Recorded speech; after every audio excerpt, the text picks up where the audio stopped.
Quando você fala que você não acredita em possessão, você fala a partir daquilo que você já viu, desses exemplos toscos que às vezes nós vemos no meio de nós mesmos, às vezes nas nossas comunidades, grupos de oração da Renovação Carismática. Às vezes a gente vê muito essas manifestações.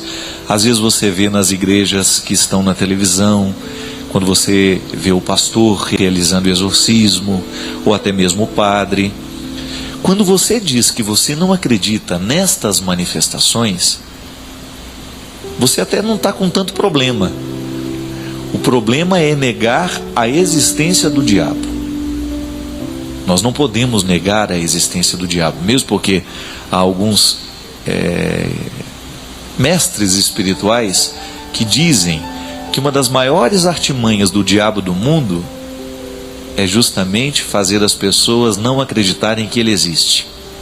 Porque quando a gente não acredita que ele existe, ele acaba tendo muita chance na nossa vida, porque a gente não se precavê, não é? Quando a gente relativiza a presença do outro, a gente dá ao outro o direito de agir. E se a gente mantém o cuidado, o outro vai ficar sob a nossa observação. Então veja bem, negar a existência do diabo nós não podemos. Seria um absurdo, né, da nossa parte. O diabo existe, ele está fundamentado nas Escrituras. Agora, se você não acredita naquilo que você vê em termos de possessão, naquilo que muitas vezes as pessoas apressadamente dizem que é uma espécie de possessão, você está no seu direito. Eu também acho que existe muitos exageros. Muitas vezes o que a gente vê são crises de histerismo, de pessoas que querem chamar a atenção. E eu já acompanhei muito isso, porque a minha história dentro da Renovação Carismática me deu a oportunidade de presenciar muitos fatos assim. A melhor maneira de chamar a atenção é passar mal, é pular dessa altura do chão e todo mundo corre e faz alguma coisa. Muitas vezes as pessoas são muito carentes e fazem essas manifestações mesmo, muito mais para suprir um desejo de serem vistas. O fato é que existem possessões que a igreja reconhece, que verdadeiramente aconteceram. São poucas, mas são reconhecidas. E o que eu acho de tudo isso? Que nós precisamos tomar muito cuidado toda vez que nós fazemos parceria com aquilo que é diabólico.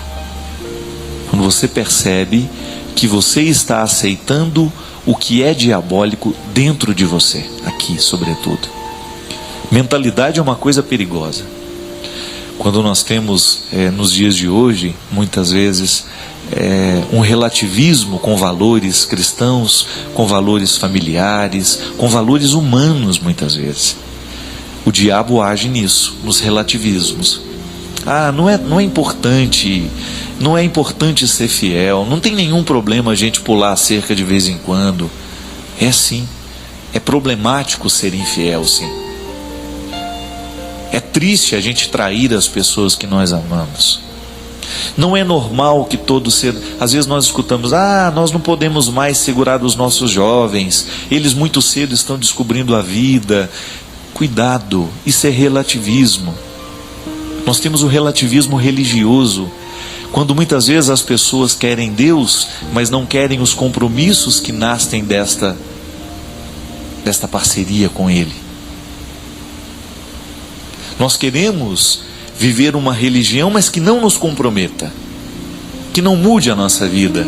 Eu quero continuar sendo cristão, mas eu não quero que Deus venha mexer em absolutamente nada da minha vida. Isso é relativismo, é aí que o diabo age. E nós precisamos tomar muito cuidado para que a gente não se renda aos poucos às suas artimanhas. Eu gosto da definição de que o diabo é um cachorro bravo que está amarrado. Ele não pode chegar até mim, mas ele pode latir e me seduzir para que eu chegue até ele. Eu vejo isso o tempo todo, minha gente. O vício é assim. Eu nunca vi uma garrafa de uísque correndo atrás de alguém. Me beba, me beba, me beba, não. Agora, eu vejo as pessoas se dirigindo para as garrafas de uísque, pedindo uma dose. Nunca vi um cigarro tentando seduzir um fumante ali na esquina. Me fume, né? Não. Sou eu que busco tudo aquilo que me destrói. E veja bem, a sedução do diabo, ela é muito grande. E quando eu falo diabo, eu quero que você pense não só naquele chifrudo que vem na nossa cabeça, né? Mas tudo aquilo que é diabólico no mundo, tudo aquilo que quebra a harmonia da vida. O diabólico é aquilo que quebra a harmonia da vida. Uma palavra pode ser diabólica entre a mãe e o filho. Uma palavra maldita pode ser diabólica entre o marido e a mulher. Por quê? Porque quebra a harmonia. Nós precisamos tomar muito cuidado com a música que a gente escuta. Eu estava prestando atenção, porque quando a gente vai para um sítio onde está todo mundo ouvindo música e se sente no direito de colocar a música na altura que quer, né? Você acaba tendo que ouvir a música do vizinho, né? E eu confesso para você que eu estava ouvindo algumas coisas lá que eu ficava pensando, meu Deus, como é que uma mulher pode ter coragem de cantar isso que ela está cantando? Porque ela fica totalmente banal na letra que ela está cantando. Ela já não tem mais amor próprio para poder tecer um discurso daquele. A poesia está longe. Não existe beleza na letra. O que existe é uma linguagem tosca de uma mulher que está se assumindo objeto para aquele que ela canta. Isso é diabólico. Sabe por que é diabólico? Porque essa música pode entrar no rádio que toca na sua casa, e a sua menina, que você fez de tudo para ela ser uma moça de caráter, uma moça que se ama, aos 6 anos ela começa a ouvir isso, começa a aprender e depois começa a reproduzir. Isso é diabólico. Quando você percebe que o que não presta entra para dentro da sua casa e quebra a harmonia que você tanto quis para a sua casa.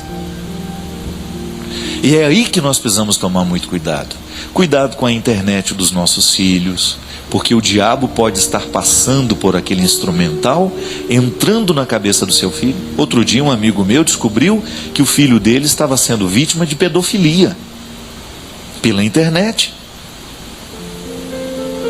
Estava mantendo diálogos obscenos com um homem de mais de 40 anos do outro lado do mundo, que a gente nem sabe onde está. Agora vai saber porque vai correr atrás e vai chamar a polícia e vai identificar onde é a máquina do infeliz que estava seduzindo o filho dele dentro de casa. Veja bem, o diabo tem muitos instrumentos nos dias de hoje. O que é possessão? É você ter o corpo todo possuído? E aí você lembra daquelas imagens do filme O Exorcista, quando a menina está com o corpo possuído pelo diabo. Tudo bem, aquilo ali é uma manifestação horrorosa, né? Você tem ali uma manifestação física desse diabo. Agora, minha filha, muito mais que preocupar com essa possessão física, que são mais raras, é a gente pensar com a possessão que o diabo pode fazer da nossa cabeça. E para isso, ninguém está salvo. Ah, eu sou o sacristão lá da igreja. Cuidado, o sacristão pode ser diabólico. Ah, eu sou o padre da paróquia. Cuidado, o padre pode estar diabólico. Como? Quando ele permite que as mentalidades que causam desarmonia estejam presentes dentro dele. Quando você percebe que você está se transformando num instrumento de discórdia, de desamor, de violência, de mentira, de injustiça, cuidado, você pode estar sendo tomado, você está sendo um instrumento do diabo no mundo. E a gente percebe isso demais. Às vezes nós convivemos com pessoas que são extremamente diabólicas. Onde elas chegam, elas conseguem azedar o ambiente que elas chegam. Vocês não conhecem gente assim? Onde ela põe o pé, lá chega o mau humor, o medo, a cara feia, o beiço caído, o espírito de porco, né? Que a gente fala aqui de vez em quando. Então a gente tem que tomar cuidado, porque a gente pode se transformar numa pessoa assim. Diferente daquela pessoa que é portadora de paz, de amor. As pessoas têm vontade de ficar perto dela o tempo todo. Sabem que ela é uma pessoa que vai ser incapaz de fazer mal. Eu fico pensando, gente, o tanto que isso é precioso. Funcionário, né? Tem uma coisa mais preciosa do que você saber que o funcionário que você tem dentro da sua casa te ama, que você pode confiar nele, que você pode deixar a sua vida esparramada pela casa, que outra coisa ela não vai fazer senão lhe ajudar a organizar. Ela não vai te roubar, ela não vai te usar. Não tem riqueza maior nessa vida do que você confiar em alguém. Nós estamos conversando sobre isso essa semana. Eu particularmente sou muito feliz com as pessoas com quem eu trabalho. Seja lá no escritório, lá onde toda essa vida de eventos é administrada, seja na minha casa com a Teca que cuida de mim, né? A Teca é uma pessoa que eu conheci desde quando entrei no convento, é uma das pessoas que mais participa da minha vida, sabe? E aquela confiança que você tem, a pessoa cuida da sua casa, ela entra dentro do seu ambiente todos os dias, ela vive com você. Se não é uma pessoa que você confia, se não é uma pessoa simbólica, né?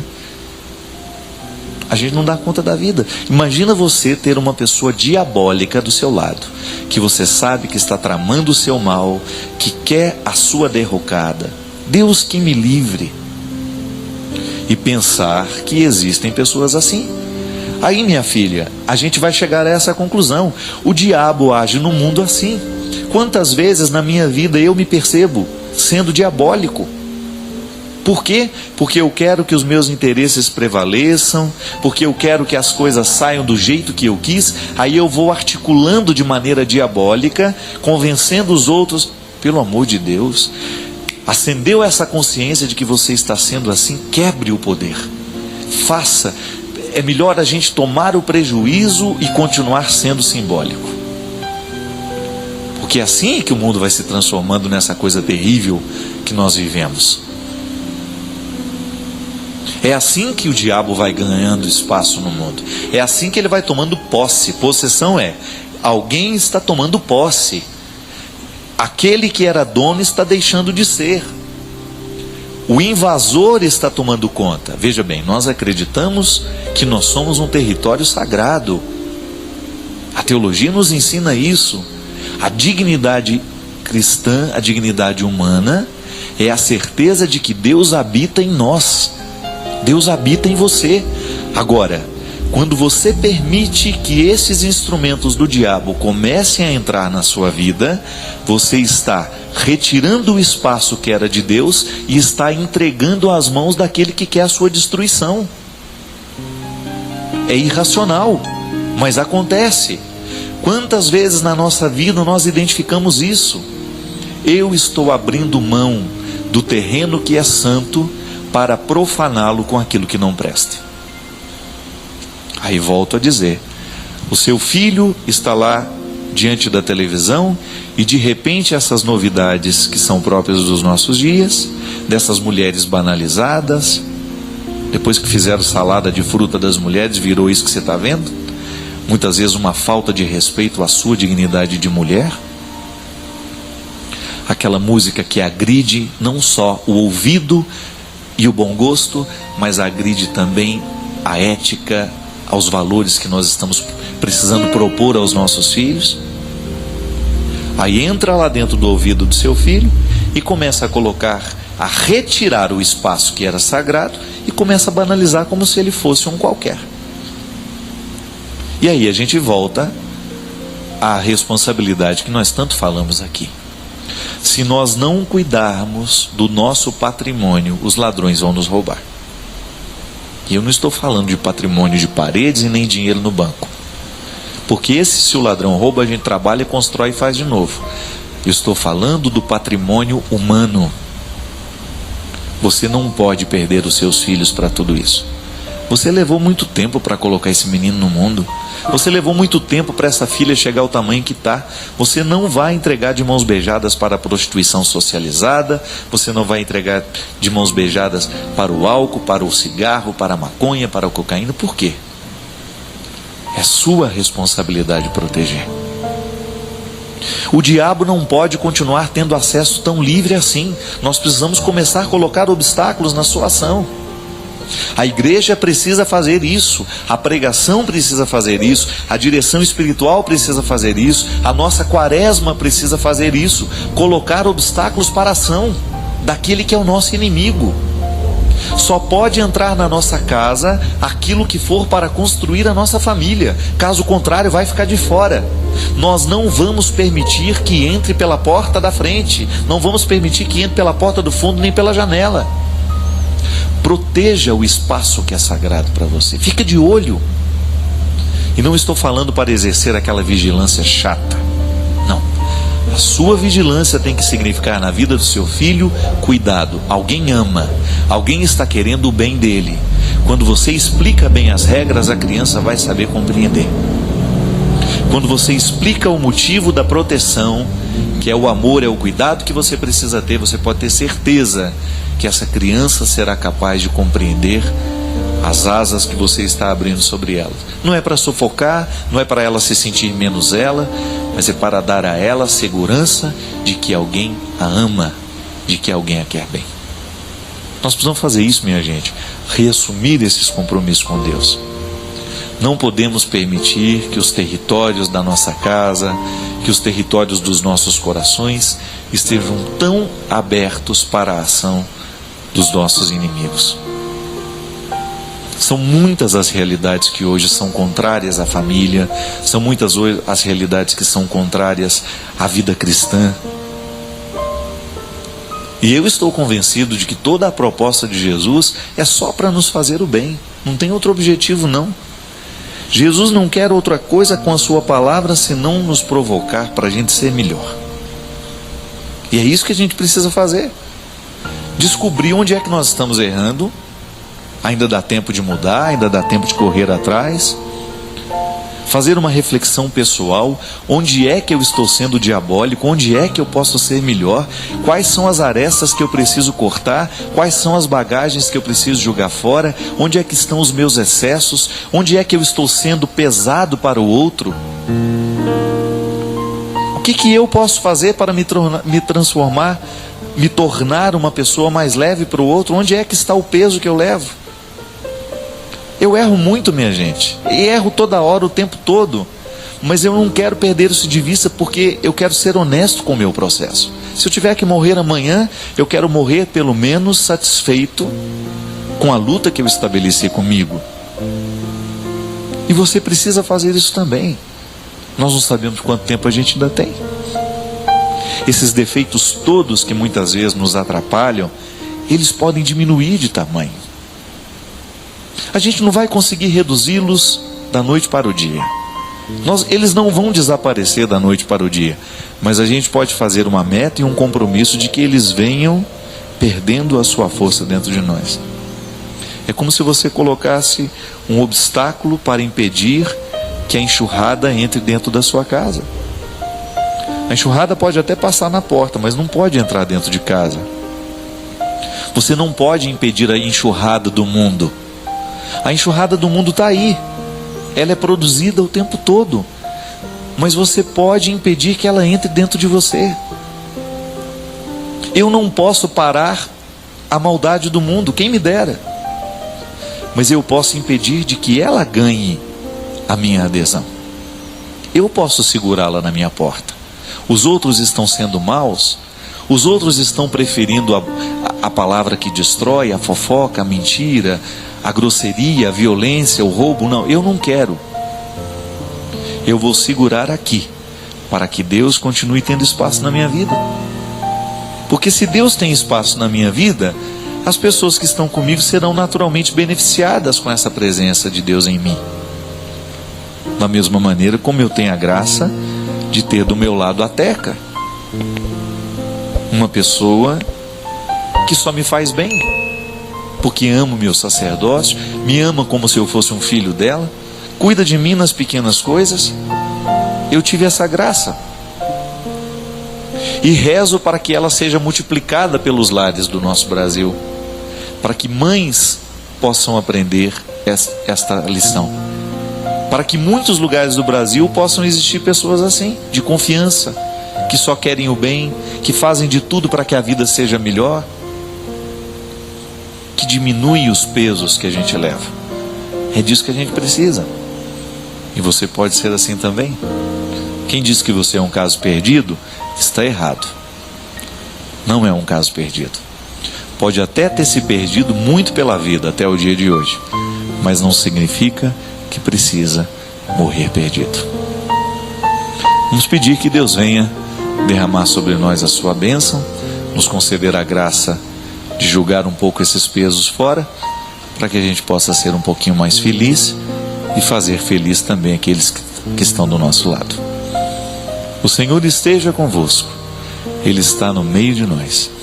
Derrame sobre nós, sobre a nossa vida, sobre o nosso coração, a bênção do Deus Todo-Poderoso, Pai, Filho e Espírito Santo. Amém.